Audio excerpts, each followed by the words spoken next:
L'édition présentée regroupe 3 récits dont le point commun est une exploration sans concession des comportements de l'homme et de la femme. Le bonheur conjugal, un roman court, fut publié en 1859. La nouvelle intitulée Le Diable parut en 1890. La sonate Kreutzer, écrite entre 1887 et 1889, s'attarde sur la férocité inhérente à la bestialité humaine.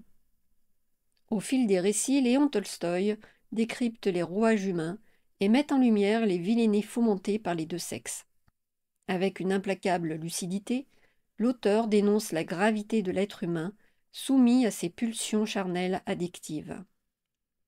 Sur fond philosophique, politique, scientiste et d'idéal du Christ, Tolstoï dénonce l'inconstance de la nature humaine, le commerce sexuel, l'empire médical, la chosification de l'enfant, l'éducation crétinisante. De sa plume précise et incisive, il nous heurte et nous malmène. Les préoccupations de ces personnages pourraient nous sembler d'un autre temps, et pourtant les perversions sociétales révélées sont cruellement d'actualité. Deux époques se font écho, par la dépravation de l'homme et de la femme, les proies d'une société en perdition. De ces réflexions tourmentées, l'auteur nous propose d'envisager l'amour d'une autre façon en choisissant une vie conforme à la nature. Une issue pour permettre à l'être humain d'exprimer sa grandeur, d'honorer son âme. Voici quelques extraits ponctués par le son d'une cloche mise en vol. On m'a dit que mes luttes et mes souffrances s'apaiseraient après cela. J'ai entendu cela, je l'ai lu, mes aînés m'ont assuré que ce serait bon pour ma santé. Mes camarades, eux, disaient qu'il y avait là une sorte de mérite, de la bravoure. Si bien qu'en somme, je ne voyais rien là que de bon. Le danger de la contagion? Il est prévu, lui aussi. Le gouvernement plein de sollicitude s'en inquiète. Il surveille le fonctionnement régulier des maisons de tolérance et protège la dépravation des lycéens. Les médecins eux-mêmes, contre émoluments, suivent cette question.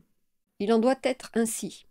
Ils affirment que la débauche est profitable à la santé, mais ce sont eux qui ont institué cette débauche méthodique et légitime. Je connais des mères qui se soucient dans ce sens de la santé de leurs fils, et la science les envoie dans les maisons de tolérance. La science? Pourquoi donc, dis-je? Qui sont les médecins? Des prêtres de la science. Qui débauchent les jeunes garçons en affirmant que c'est nécessaire pour leur santé? Eux. Et ensuite, ils soignent la syphilis avec un épouvantable sérieux. Pourquoi donc ne pas soigner la syphilis? Parce que si la 100e partie des efforts consacrés au traitement de la syphilis était employée à extirper la débauche, il y a longtemps que la syphilis aurait disparu de nos mémoires. Or, ces efforts sont employés non à extirper la débauche, mais à l'encourager, à la préserver de tout danger. D'ailleurs, le problème n'est pas là. Le problème réside dans ce fait qu'il m'est arrivé, comme à 9 sur 10, sinon plus, des jeunes gens, non seulement dans notre classe, mais partout, même chez les paysans, qu'il m'est arrivé cet horrible malheur de tomber, sans succomber, au charme naturel d'une femme en particulier. Donc, nous nous installâmes à la ville. La vie y est plus supportable pour les gens malheureux. Un homme peut vivre 100 ans à la ville, sans s'apercevoir qu'il est depuis longtemps mort et tombé en pourriture. On n'a jamais le temps de faire son examen de conscience. Tout est occupé. Les affaires, les rapports sociaux, la santé, les arts, les maladies des enfants, leur éducation. Tantôt il faut recevoir ceci et cela, aller chez ceci et cela. Tantôt il faut regarder celle-ci, écouter celui-ci ou celle-ci. En effet, à la ville, à chaque instant, il y a une, si ce n'est 2 ou 3 célébrités à la fois qu'il est impossible de manquer. Tantôt il faut suivre un régime, soigner celui-ci ou celui-là. Tantôt ce sont les professeurs, les répétitions, les gouvernantes, et la vie est parfaitement vide. Il me semble que c'est ce qu'elle pensait, ou plutôt sentait, et d'ailleurs elle ne pouvait penser ni sentir autrement. On l'avait élevée dans cette idée qu'il n'y a dans le monde qu'un objet digne d'attention, l'amour. Elle s'était mariée, avait reçu une part de cet amour.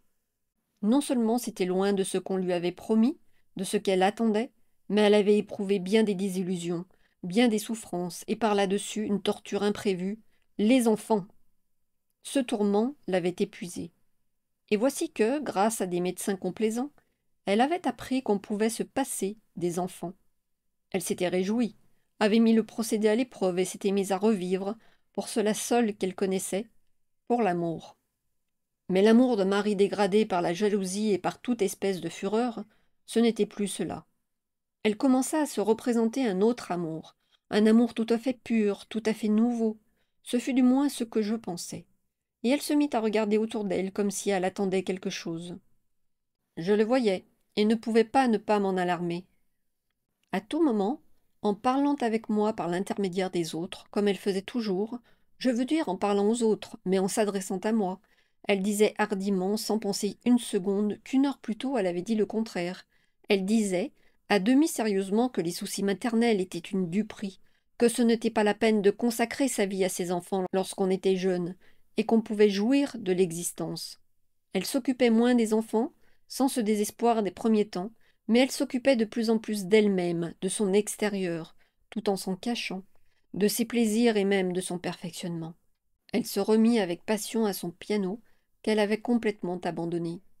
Ce fut ainsi que tout commença. Je voulus me lever, en vain. Mon cœur battait si violemment que je ne pouvais rester sur mes jambes. Oui, je vais mourir d'une attaque. Elle me tuera. C'est exactement ce qu'il lui faut. Comment? Ce serait elle qui me tuerait? Non, ce serait trop commode. Je ne lui procurerai pas cette satisfaction. Bon, je suis là, assis, et eux, là-bas, ils mangent, ils rient, et... Oui, bien qu'elle ne soit plus de la première fraîcheur, il la jugeait digne de lui. Elle n'était pas mal après tout, et surtout ce n'était pas dangereux pour sa précieuse santé. Pourquoi ne l'ai-je pas étranglée l'autre jour, me dis-je, en me rappelant comment, une semaine plus tôt, je l'avais chassée de mon cabinet et avais jeté ensuite des objets par terre. Je me rappelais nettement l'état dans lequel je me trouvais alors. Non seulement je me le rappelais, mais je ressentais ce même besoin de frapper, de détruire que j'avais éprouvé alors.